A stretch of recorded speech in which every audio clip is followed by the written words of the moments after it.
lebih 21,000 produk kesihatan tidak sah termasuk yang mengandungi bahan berbahaya terdapat di pasaran negara setakat tahun lalu. Menteri Kesihatan Datuk Seri Dr. Zulkifli Ahmad mendedahkan ia adalah trend yang membimbangkan apabila dijual secara terbuka dalam talian serta premis fizikal tanpa pengawasan.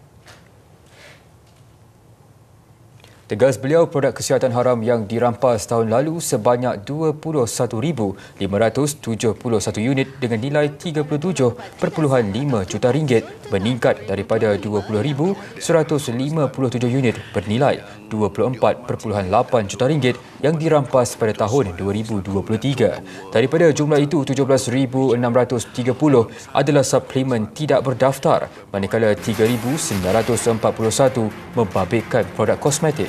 Menurut Datuk Seri Dr. Zulkifli, 5 kategori ubat tidak sah dikenal pasti, termasuk ubat tiruan tidak berdaftar, mengandungi racun berjadual, diimport secara haram dan dihasilkan tanpa pematuhan piawaian pengilangan.